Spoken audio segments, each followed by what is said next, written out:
What's up, everybody? Welcome into the latest The Blitz Network Radio. With you, as always, is TBN Editor-in-Chief Robert Zeglinski. And since the Bears are sitting at their bye week, of course, in first place in the NFC North at 3-1, we're going to take this week as a time to kind of step back and evaluate how that first month went for Matt Nagy and company. On this podcast that I am doing with lead multimedia producer Adam Hess, we're going to talk about the offense, and we're going to talk about what we need to see them do, what we need to see the Bears do when they get back. Adam, how are you, man? This is I think it's been like at least 2 years since we even did any kind of podcast together, dude. Yeah, last time we got together, it was we were talking about the Blackhawks for Second City Hockey. So it's been a while since we've been on the internet airwaves together. But I'm feeling good. I'm excited to be reunited with you, buddy, and be working together again and be able to do something like this. Adam, for those of you who don't know, is one of the OGs from me when I first started writing, first started doing a lot of this sports stuff. I consider him a dear friend, and he helped me out with a lot of this. So I appreciate him jumping on, and I appreciate you being here, Adam. Hey, man, you know what? I appreciate you bringing me onto the Blitz Network. I remember, if we can kind of go a little trip down memory lane here real quick, I remember helping you kind of get your start with Rock River Times, writing about the Bears, and kind of seeing how you've grown from there. And starting this Blitz Network and allowing me to be a part of it is awesome. I'm really proud of you, and I'm honored that you've let me come on and that we're able to do this together. Not to get too emotional now, let's talk about the Bears. All right. Sentimentality is over. I hate you now. The sentimentality is over. This is serious football stuff, man. We're football guys. Right. Adam, so I hesitate to call the bye week bad timing for the Bears after a 48-10 blowout win, after Mitch Trubisky throws 6 touchdown passes, after he breaks a Bears record that honestly would be impressive even if it wasn't for the Bears, the rare Bears quarterback and record of that kind. So we're sitting here, the Bears are on their break. What's coming? What's on your mind for this team? Do you think this break came at a good time? I think a little bit of good and bad. I think obviously being early on in the season with the struggles in the first 3 games that the offense saw, I think having an early bye and a little extra time to reevaluate some things and kind of figure out what the best next steps forward could be for this offense, both from head coach Matt Nagy, offensive coordinator Mark Helfrich, and especially for the young quarterback Mitchell Trubisky. That's definitely a plus. But I think that coming off of a game like they played against Tampa Bay, that does make it a little bit of a negative timing, of kind of a bad thing, because you would really hope to kind of carry that momentum into a practice week immediately, into a game plan week immediately, and see how you can take what you built in that game and the foundation that you laid through a dominant offensive performance from start to finish and really build and take that into a game. Obviously they have Miami coming up, and Miami got off to a hot start as well, but they kind of, I think, among the teams that are among the top in the league right now, I think that they're kind of one of the most pretenders rather than contenders. Mm-hmm. And so being able to go into that kind of game immediately against a defense that isn't the strongest and that you could probably take advantage of would have been definitely preferable. But I think they can still kind of step back and look at what they did well against Tampa Bay that gave them success, and use that so they can kind of, again, the struggles from the first 3 games, the bye week would be positive to kind of go from that. Now they have a dominant game that they can use as well and kind of reflect on all of it and see what's worked and what hasn't and how they can transition that into success in the future.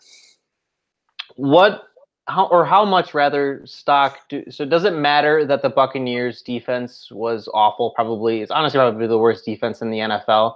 Does that, or should that discredit what Trubisky and the Bears offense were able to do? I mean, in most of the performance, most of that, drubbing was in one half. They kind of they didn't have to keep their foot on the gas. So does that kind of take away the shine from this team finally showing what they're capable of? I definitely don't think so. I mean, you maybe kind of put it within the context.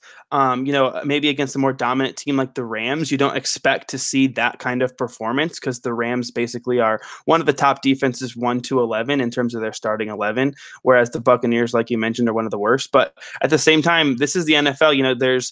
It's 16. It's basically 16 one-on-one matchups. You know what I mean? Like it's a 16-game season, but each week's a new opportunity to prove something, and you play the team that you are scheduled against, and you play the team that takes the field against you. And the Buccaneers, did have some injuries, but I mean, at the same time, don't get me wrong, that Buccaneers front three and some of the linebackers they have as well, there are no slouches at all. And so for Trubisky to kind of show some good composure against a strong front unit that they have, featuring Gerald McCoy and Jason Pierre-Paul, two of the premier defensive linemen in the NFL, I think.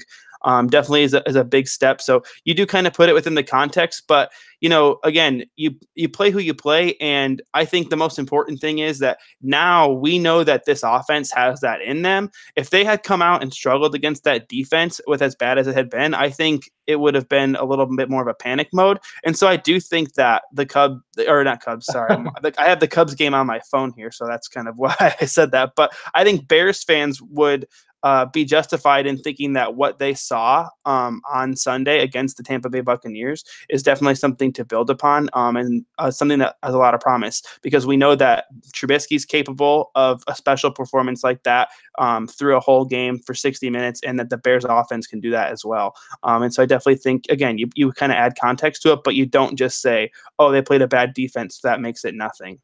We're going to talk about the two main figures in a little bit, and what we've learned about them and what's the next steps, meaning Trubisky and Nagy.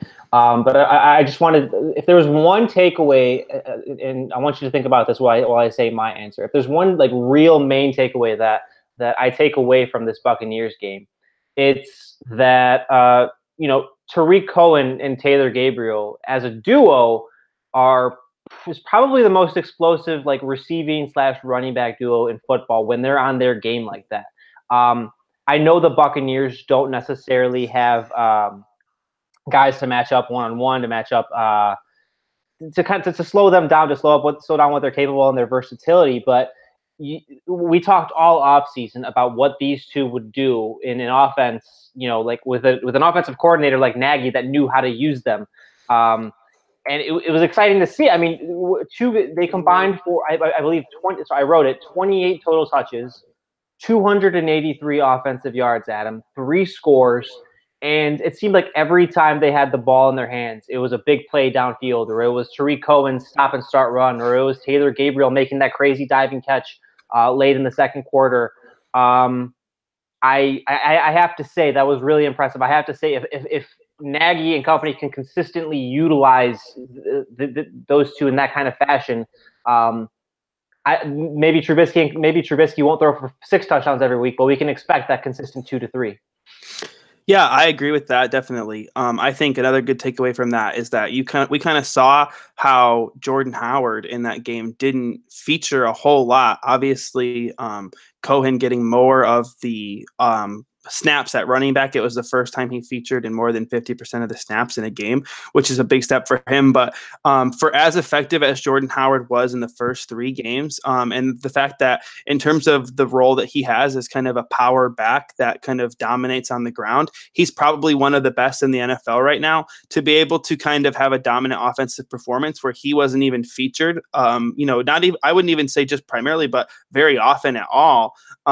When you think about what they can do when they're getting Cohen, Gabriel, Allen Robinson, Trey Burton, and Jordan Howard going with that run game, this is an offense that really, when they're at their ceiling, can be really, really special. And I think that's going to be really important to see going forward. I think I honestly forgot that Howard was in the game. I even tweeted about it. He had a carry late in the third quarter. Oh, He's actually on the roster. I wasn't even tweeting that to be funny. Like, I legitimately forgot he was on the roster, and the Bears were in the midst of like a crazy offensive blowout. That speaks volumes to me. Yeah, and I think it kind of circles back to what I mentioned before. That's definitely a strong coaching game plan because as I said before, the Buccaneers do have a strong front of their defense, and so if you're trying to run a primarily off or run heavy offense against that front seven, you're probably not looking at a whole lot of success. But a lot of the struggles that the Buccaneers have had is in that passing defense so far, and so a depleted secondary with they don't even have a lot of playmakers in that secondary to begin with, and then with them having right, yeah, of course, Bears legend Chris Conte, for all the wrong reasons. But yeah, for them having a bad secondary to begin with, and then it just being depleted even further, obviously it was strong game plan to go with that. And again, as the Bears build off that, and if they can kind of get that sort of passing attack, again, not 6 touchdowns every week in, week out, but if you can get 2 to 3 touchdowns a week from your passing attack, and then get Jordan Howard going for 60 to 80 yards a game, then that's going to be a dangerous offense we're talking about. The Bears haven't had a 100-yard rusher in the first month of the season, and yet they have rushed for 100 yards as a team in 3 or 4 games, and they're 8th in the NFL in rushing. So offensive balance indeed. Let's talk, Adam, about Mitch Trubisky. So I would lie if Twitter didn't make it seem like he was a bust or a media, but that's what Twitter does. Twitter reacts to everything, but on a play-by-play basis as the end of the world. That's just the way, the nature of social media. But it was a bit of a topsy-turvy first month for him under Matt Nagy, the offense that's supposed to unlock his potential, the offense that's supposed to maximize what he's capable of. What did you learn about Trubisky through these first 4 games, again, entering this bye week? I think a little bit of it is a little bit about relearning things that you knew about Trubisky. We obviously knew that the reason the Bears went out and hired Matt Nagy to unlock the potential that Trubisky has is because he is still a work in progress. He has potential, but it's not unlocked yet. You do need a little bit of coaching to bring that out of him. And so we already knew that. And so I think that in the hype of adding guys like Allen Robinson, Trey Burton, Taylor Gabriel, and then going in the draft and getting Anthony Miller and then James Daniels, like there's a lot of offensive weapons, and you're adding strong offensive line, you're adding weapons to his arsenal. A lot of people got caught up in, wow, look at all these, look at the head coach, look at all these weapons, and then they go out and get Khalil Mack right before the season starts, and of course you're going to get hyped up about that because of what it adds to the defense. I think in some ways we kind of forgot that Trubisky is still a work in progress and that this is his first year in this Matt Nagy system. And so I think that kind of relearning that he's a work in progress and that there is going to be a lot of development is really important. But I think the biggest thing I learned about what he's a work in progress is that the things that he's still progressing on are extremely coachable and extremely teachable. And the things that he does well now that he can still grow on are things that you can't really teach. You can't teach ball velocity. You can't teach putting a ball only where a receiver can catch it. And Trubisky has done that time in and time out, even as he struggled. He's made good plays even when the offense hasn't been 100% wire to wire effective. And so those things you can't teach, but you can help a quarterback learn through tape review and game reps how to pick up a defense, how to read, how to go through your progressions. Things like that will come natural. And I think that is important to have seen so far. I like you pointing out what Mac did for Trubisky, because at the same time, while it gave Trubisky an elite defense that he can lean on, when he's not making mistakes, or rather when he is making mistakes, it simultaneously also raised expectations for him, because now that the Bears have a ready made to win now defense, the patience, I feel like, almost for Trubisky, especially through those first few weeks, it ran thin, because, oh man, now Trubisky's playing awfully. Now he's wasting what the Bears have built up on the other side of the ball. And it almost lost sight of, like you said, of how much of a work in progress he is. It's made people think that. I think obviously the Bears can still be a contender, and Trubisky doesn't. While Trubisky's working through this, I mean, they're a contender right now. I think people need to recalibrate themselves to that fact. They're a contender right now. Right now, it's very early, but they're the second seed in the NFC, and they're going to be there. They're going to be there until the end of the season, health permitting. By the end of the season, it's very likely that Trubisky progresses to the kind of quarterback, or to at least a top half of the NFL quarterback, to where he can carry the complete roster the Bears have built.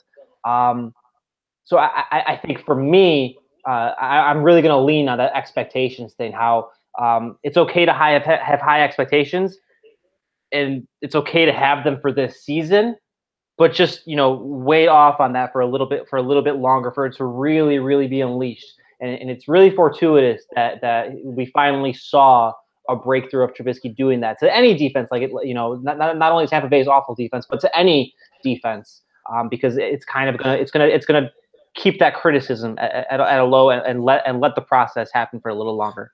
Yeah, absolutely. And if Aaron Lemming, obviously our coworker and fellow writer here at the Blitz Network, shared some quotes from Matt Nagy's appearance on the Rich Eisen show this afternoon. But I went and listened to the whole thing. And one thing that Nagy said on the show that I thought was really impressive, and kind of really put things into perspective, both for me as a fan, as an analyst, and kind of showed that, how Nagy was going through the same thing. He talked about being in Andy Reid's system. He was with Andy Reid for the last, 5-7 years as an offensive assistant, eventually offensive coordinator. And he kind of came in here thinking that he could just kind of be at that same level. And he knew where the offense was at with Alex Smith after all that time, and where they could have gone with Pat Mahomes. And obviously that has worked out very well for Kansas City, to the ire of many people on Twitter. But at least on the Bears side of it, I should say. But I think, he mentioned too off that he needed to realize this is a first-year offense. This is a quarterback in the first year of the offense. And there's, you can't expect fifth-year results from a first-year offense.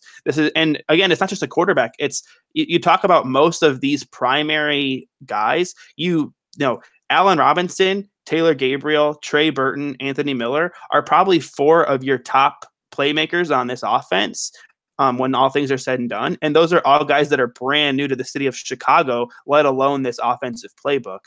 And so that's definitely, it's a big adjustment, and people needed to kind of put those expectations. Obviously the hype of, the Bears are this year's LA Rams, because that's kind of what happened last year. All that talk over an offseason, people are going to get that into their head. And when you start slow offensively, and when your quarterback struggles, people are going to get discouraged. It's definitely tough to kind of keep that perspective. But I think that when we take that step back and realize this is a first-year coach, this is a first-year quarterback in the system, at least, and really, when you think about what Trubisky dealt with as an offense last year, especially with the weapons, he is kind of in a second rookie year almost. And then you think about all that, it's definitely important. And I think, Nagy talked about on the Eisen show as well, that peeling back a little bit to just the quote unquote meat and potatoes of the offense, which is what he actually said. Obviously doing that this past week resulted in an offensive explosion. And so him realizing that and peeling back a little bit and simplifying things led to that. And so I think as we move forward and we see that the offense simplifies a little bit, still keeping some of those Nagy trademarks, and as well as what Mark Helfrich brings from the college game, things like that are going to become evident. But I think we're going to see an offense that is much improved from what we have seen early on. Will there still be struggles? Absolutely. But I think that coming out of the bye week, they're going to be a much better offense than what we have at least seen thus far. Although definitely don't expect to see a Tampa Bay performance week in and week out. I think that they're going to be a team that could put up maybe 20 points a week. This is TBN Radio episode 2 for you loyal subscribers. Robert Zeglinski, founder of the Blitz Network, here with our lead multimedia producer, Adam Hess, talking about the state of the Bears offense at the bye week. We appreciate your support. We appreciate you listening. I wanted you to make one more point about Trubisky that you've made a lot to me privately, Adam. How he responded to adversity. He didn't respond well to adversity necessarily against the Packers, but there was drives in the second half against the Seahawks that you focused on in the piece you did for us. There were drives against the Cardinals where after poor starts, he went and came back out and then led quality drives, despite, not overall having a great game, and what that said about him. Yeah, definitely. I mean, obviously, I'm not in the locker room. I don't know Mitchell Trubisky personally. I haven't been around it to see it. But when you hear, Matt Nagy, Mark Helfrich, different guys talk about what a perfectionist he is and what his attitude is after, turnovers, after difficult drives, he comes off the field, and at least from what we've heard and what we've said, he wants to get back out there and improve every time. And I think, especially in that Seattle game, I don't have all the specific examples off the top of my head any longer because it's been a few weeks. But there was like moments where you saw like his accuracy improved throughout that game, his reads improved throughout that game, and what was a pretty lackluster first half that I think left a lot of people wanting more, he improved in the second half. And then obviously, like with that game against the Cardinals, that was borderline bad from start to finish. Obviously, he did have some flashes within that game. But in the context of everything, it was definitely like important to see the way that they were down 14-0. And while the defense stepped up, Trubisky's offense was able to do just enough to get the 16 points that were necessary to win that game. And so, yeah, was it pretty? Absolutely not. Was it as you would hope and draw it up? Definitely not. But they still did the important things. And the quarterback, everything starts with the quarterback. You can, even if Mitchell Trubisky is not having a good game, if the offense is doing something well, a lot of it comes back on the quarterback because of the little things that you don't always see on the stat sheet or even on the play on the television. There's little things that happen. And obviously Trubisky has the mindset, the leadership ability. And then, we've seen in flashes and then throughout the entire Tampa Bay game, as we talked about, the special ability he has to make plays. And so as these things happen, that's definitely going to be important. And so seeing him respond to adversity like that shows me that, like, even in the tough moments, this is a guy that I feel like you want on the field when you're in those Aaron Rodgers Hail Mary moments. And not that I'm saying he's going to pull them off, but he's a guy that I'm thinking he has the right mindset and the right attitude and the ability to pull those things off. And, there are people who the quarterback's a tough position. There are people who are not mentally strong enough to do that. And from everything we've seen and heard from Trubisky and people around him, he is mentally strong enough to do that. And that's really important. We just mentioned Matt Nagy being on the Rich Eisen show. I think if there's anything that we should probably take away from his first month as a head coach, and also, taking the heavy responsibilities of being a play caller as well, it's that he might be more of a work in progress than anyone wanted to believe, but he's also learning much more quickly. So for example, you saw him kind of, and I hesitate to blame him completely because some Bears did leave plays on the field, like Kyle Fuller dropping a late interception. Mitch Trubisky early missed a touchdown to Allen Robinson, not the screenshot heard around the world. But I do think if I had to pick someone to blame most for that first defeat to the Packers was Nagy. Who was Nagy's play call? It was Nagy going away from what was working against a soft defensive front with Jordan Howard. Going away from the simple plays, trying to get too cute. And that was clear to me that he was still learning how to balance being a good play caller, how to balance playing with a big 20-point lead, and how to manage his team through really high emotional setting at Lambeau Field. And he while he hasn't been perfect since then, the strides he's made in getting his team prepared to play each game, scoring an opening offensive touchdown in 3 or 4 games, getting a 3 and out in 3 or 4, I believe in 3 or 4 games as well. Nagy has kind of taken everything in stride, and he's not deflecting. He's being honest. He's being thorough, and he's recognizing that it's a process. And I'm really impressed by how much he recognizes how much work he has to do and how far he's come in just 4 games. Yeah, I definitely agree with that. I mean, the thing about that Packers game where I do think that kind of taking the foot off the gas and definitely, I think I wrote about it in the week after, getting away from what the effective running of Jordan Howard had been in that game. And again, like you said, trying to get a little cute with it, with little dinky pass plays. And, they called that very, very bizarre play where Trubisky rolled right and threw left to Deion Sims, of all people, who wasn't even past the stick. Just the little things like that.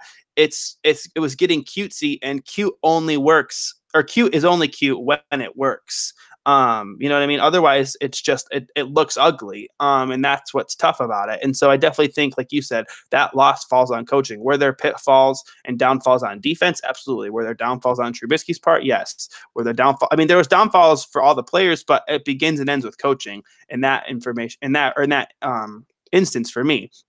But I think moving forward, from that, like you said, Nagy has improved a little bit. And I definitely think, I think the game plan within the Tampa Bay offense, or the Tampa Bay game, that led to the offensive explosion in that game, is one of the biggest things. I think that Nagy's game plan, and again, like I mentioned before, when he was on the Eisen show talking about needing to peel it back a little bit and realize this is a first year offense, doing that was really important, and that is part of what led to that offensive explosion. So I do think that he, like you said, he's a work in progress as well, as a first year head coach, and really he only called plays for a little bit. I think it was 5 or 6 games last year for Kansas City.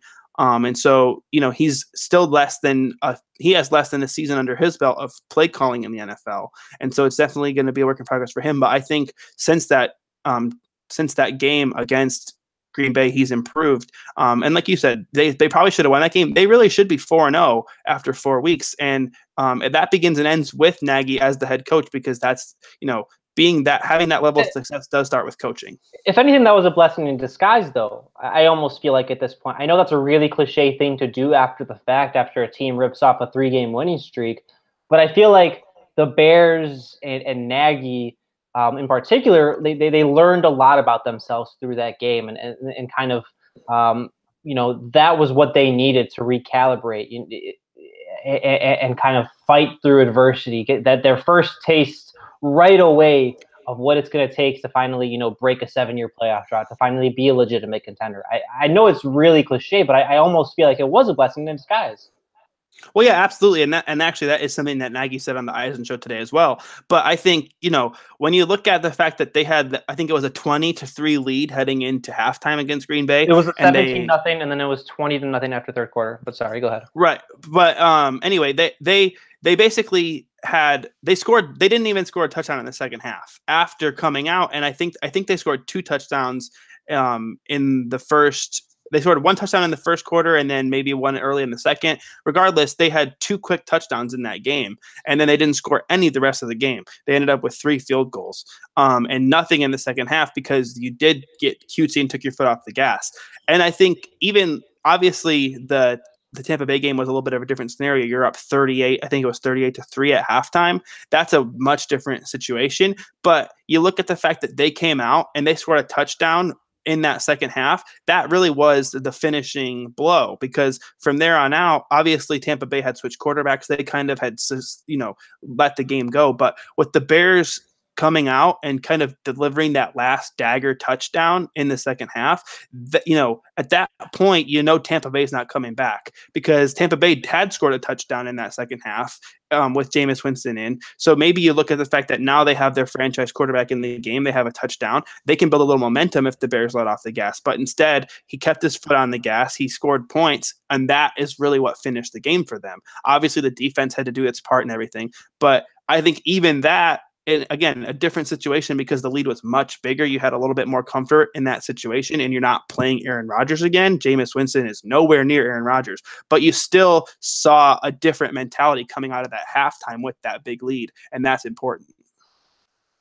How do you think Nagy has, I'm going to throw a little curveball at you, how do you think Nagy has balanced the relationship with Vic Fangio to where, obviously, he's the guy that's handling most of the offensive duties. He's having Mark Helfrich delegate a little bit, but I think we can understand that Vic Fangio is more or less, and I hate to say it, but he's in that Buddy Ryan role where he can kind of be autonomous.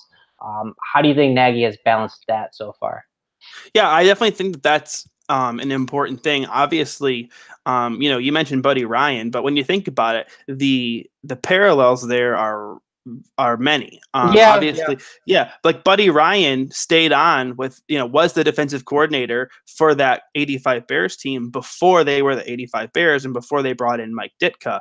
And, Vic Fangio was the defensive coordinator before the Bears brought in Matt Nagy. And obviously being able to keep him around was an important thing. And, somewhere some meatball fans are just absolutely loving this conversation. Right, absolutely. But the thing is, at the same time, that is still important because Matt Nagy, I think if he were to try to, get too involved in the defense, he'd be reaching out of his depth a little bit. Obviously, as a head coach, he does need to have his foot in the door a little bit and be able to have an input.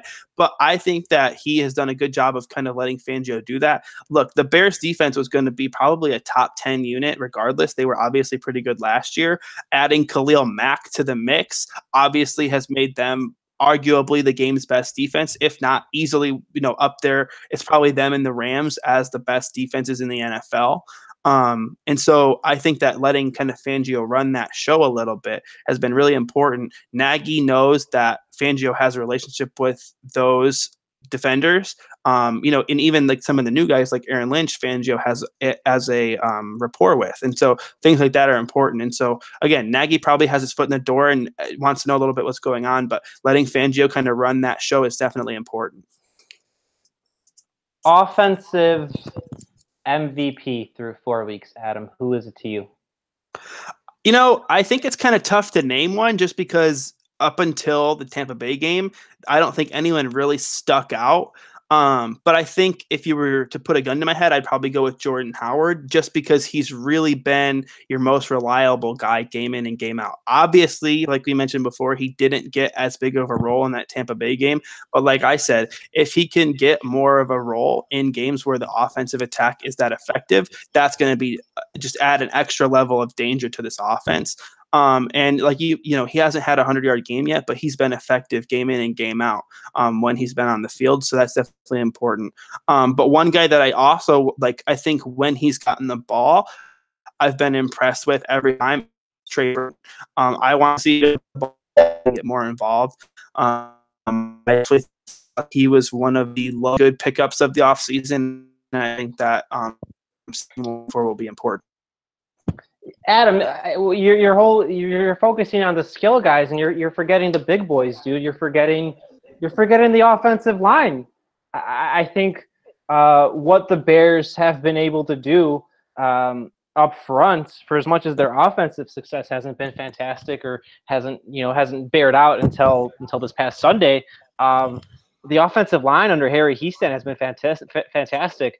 For me, I think Kyle Long would be a great choice, but I'm going to go with Charles Leno. I think Charles Leno has had the toughest matchups of everybody on this defense in particular. He's had to shut down guys like Seattle's Frank Clark, Chandler Jones, which he didn't necessarily do the best job of, but Chandler Jones is a Khalil Mack level caliber player for the Cardinals.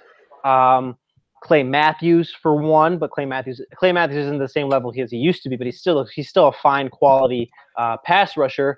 And Leno's held his own. Leno's been the anchor of one of the league's most underrated offensive lines. Ironically, as underrated as he is, I mean, I think we can call him a top 10 left tackle right now, a guy who's improved every year, little by little. And now the 27-year-old, I think we can firmly call him as one of the best. I think we can firmly call him one of the best left tackles in the league. He's not really going to get the attention of someone like Allen Robinson. He's not really going to get the attention of someone like Jordan Howard or Mitch Trubisky. But he's one of the biggest parts of where this offense is going to go. And if he keeps playing at this kind of level, he's going to get some Pro Bowl talk towards the end of the year. The only way he would make a Pro Bowl is if the Bears, became a legitimate Super Bowl contender and have 2 or 3 losses by December. So, when those kinds of juggernaut teams, they're getting natural award recognition. That's the only way Leno's going to get in because he doesn't have the name, but he should definitely be in that conversation just based off of his early play. Yeah, I agree with that. I mean, obviously, I think I saw it tweeted today. The Bears' offense has allowed only 19 total pressures so far this season. That's huge, especially for a quarterback that, as we've seen so far, doesn't respond super well to being pressured and being blitzed. And so I think that being able to have a strong offensive line has been good. And Leno, obviously, like you mentioned, has been an outstanding performer. But ironically, to kind of transition, if you don't mind, to least valuable performers, I think that Eric Kush has been probably the most frustrating person on the offense for me. Maybe it's because I'm a little biased and I wanted to see James Daniels get in there because of the athleticism he has and what I thought he showed in the preseason that deserved playing time. I do trust Harry Hiestand and Matt Nagy to make the best decision, and I think that they if they thought that James Daniels sitting was the best decision, I don't necessarily think that me as an analyst necessarily has the full scope of everything to be able to argue with them. But I do think that I would have liked to see Daniels playing instead of Kush. And Kush has, I feel like he is the one that's taking the bad penalties, allowing the bad sacks, allowing like missing pressures and stuff like that. And so I think that, and for me, he's been one guy that I have been frustrated with the most. Well, how did you think he played against Tampa Bay? Because Daniels did get in against the Buccaneers. How did you think he featured there? I mean, I think for the most part, I think that obviously there was almost no pressure coming from Tampa Bay. So whoever was in, obviously, no matter what time, played pretty well. But I think seeing Daniels get in the game was important, and I think there were times where he was really impressive. And obviously, Olin Kreutz, offensive line legend for the Bears, longtime center and captain of that team, pointed out on Twitter the other day, one of his first one of his first plays, he had a pancake block on Gerald McCoy of all people. Like, that is huge. And so I think that he definitely needs to be seeing more time. And I think that he probably will. I think that the fact that he got into that game and featured so much probably means we're transitioning to the point where he's going to be the starter. I think the next step from there is maybe starting him at center because he's a more natural snapper than Cody Whitehair, but that might be a conversation for down the line. But I definitely think Daniels deserves it and should be getting more time on the offensive line. And I think it'll be best for the Bears in the long run. What does the offense – this is TBN Radio Episode 2, talking about the state of the Bears offense, here with lead multimedia producer Adam Hess, Robert Zeglinski, as always, with you hosting. Follow us on Twitter at the BlitzNet. We have a Twitter account now, so follow us there. Follow me on Twitter at Robert Zeglinski, and follow Adam on Twitter at _Adam Hess. Adam, what in your mind is the number one thing this offense has to focus on during the bye week? I think so. First, obviously, during the bye week, the Bears are having the week off. But if I was the coaches, I would be thinking of ways that you can really get Mitch Trubisky comfortable when facing pressure. Again, against Tampa Bay, their front seven is no joke, but there wasn't a lot of pressure. He had all day to throw. There wasn't much blitzing, which is what was giving him issues. What? There wasn't much blitzing, which is what gave him issues too. Yeah. Right, exactly. Yeah. And so I think that, him having success in that game is important. But again, we talked about the fact that you don't remove all context from the fact that it was a depleted Tampa Bay defense, but you do need to add the context of the fact that there wasn't a lot of blitzing, not a lot of pressure coming from Tampa Bay for Trubisky in that game. You really need to figure out how to make him have that level of comfort all the time. How can he be comfortable in the pocket with his hot reads, things like that they've already mentioned in press conferences, when they've talked to the media, little things like those, like that, I think is going to be the most important thing for this offense moving forward. Like I said, obviously the Tampa Bay game showed us that Trubisky and this offense has special wire-to-wire performances in them, but being more comfortable when being pressured is going to be the key to unlocking that. Are you going to crumble and try to find your way out of the pocket immediately, or are you going to be a guy who tries to let routes develop and instead of scrambling to get yardage, scrambles to make a play, to extend a play and make a play downfield? I'm going to focus on I like that point. I'm going to focus on more of an individual standpoint. I'd like to see how they effectively balance the offense. So Obviously, Tampa Bay was an outlier in that Trubisky threw touchdowns to 5 different receivers. But for example, I'd like to see how they get Allen Robinson going a little bit. They make him look like the #1 receiver he is.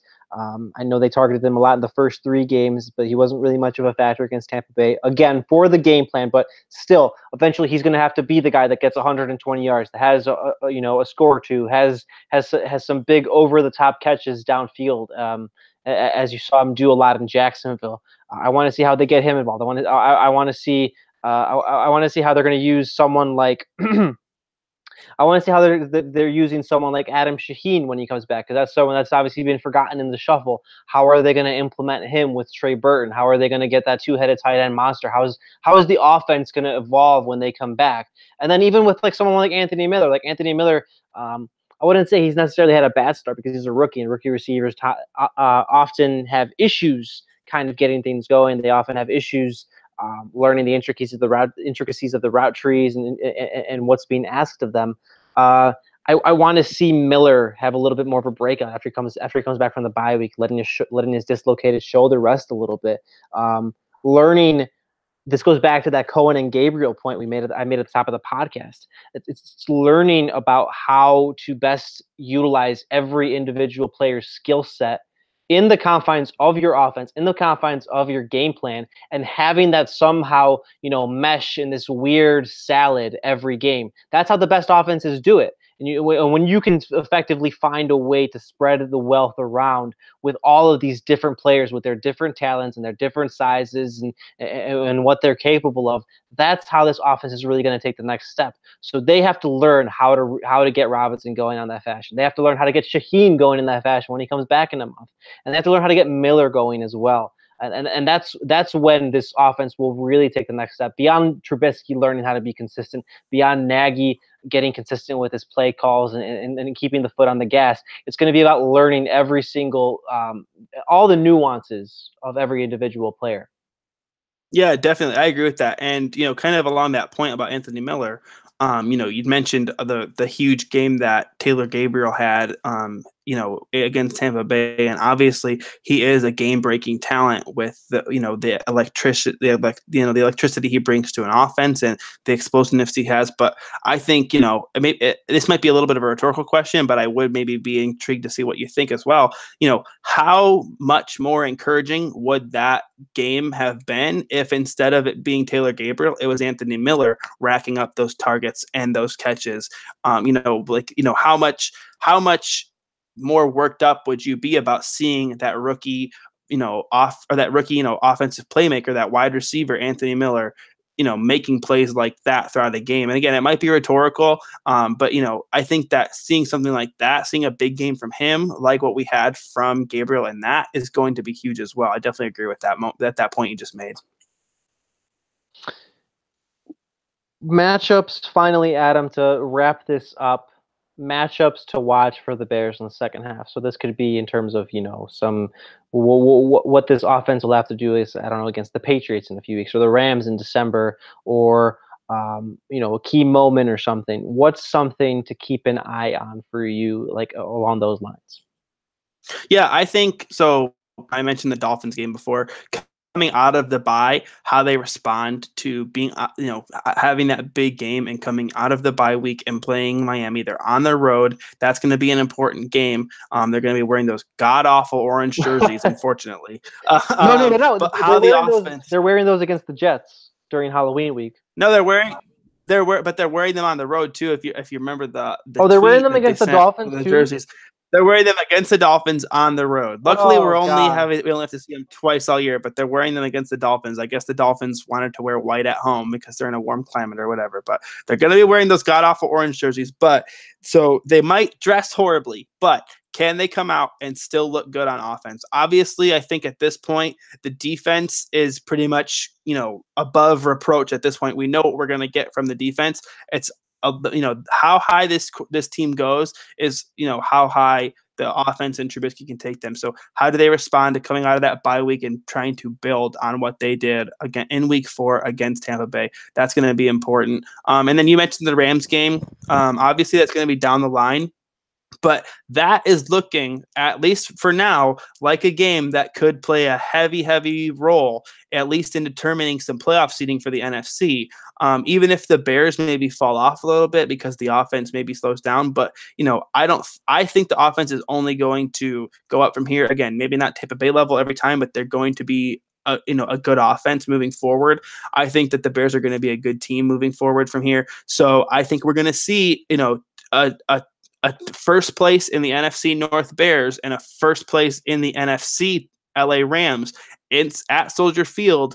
I think it's week 14. Obviously, with coming into the playoffs, that's going to be a real important game to keep an eye on.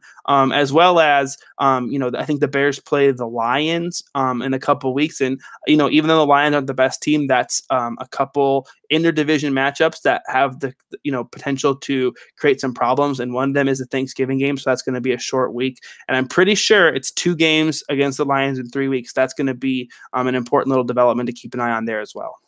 Rams and Bears NFC Championship game preview. Is that what you're saying, Adam? Are you taking that? Are you taking that leap?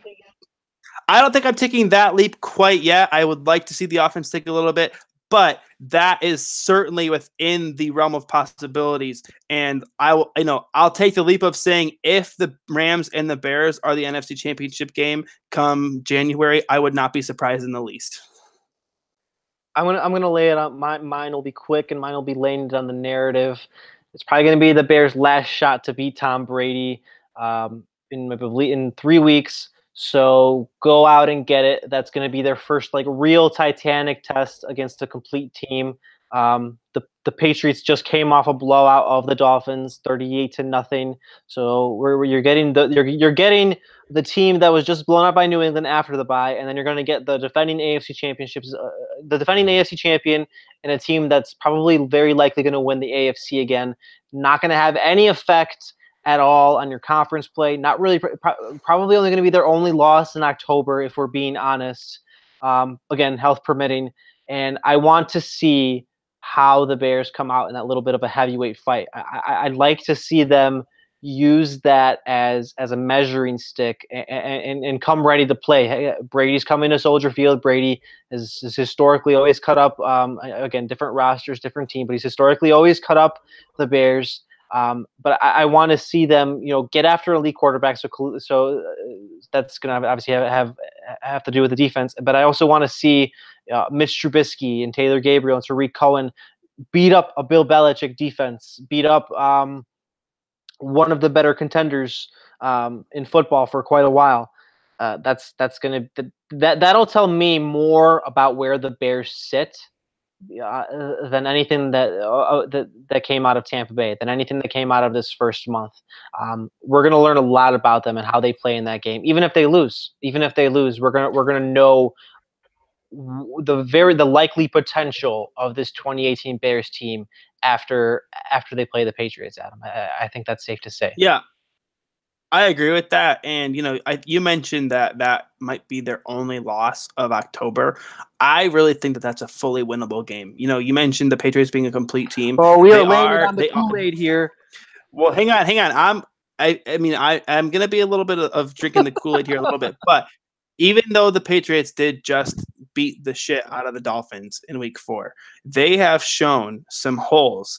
And with it being in Chicago and with the Bears defense being as good as it is, obviously health permitting in the game against the Dolphins, and hopefully there's no big injuries coming into the game against the Patriots, but that is a extremely winnable game. Now, would I be surprised if they lose it? No. But I also wouldn't be surprised if they're in that game and can win it. That is the kind of game that if you win it, like you're talking about, that's going to be the first test. Think about if the Bears win that game, what that says about their future, not just this season, but the next couple of years. What a win like that over that team, over Bill Belichick and Tom Brady and all that. The Patriots have basically defined football for the last 15, 20 years. That a win like that would be huge. And even if they do lose that game, if they're in it, that kind of game would definitely can be a season and almost, I wouldn't say franchise defining, but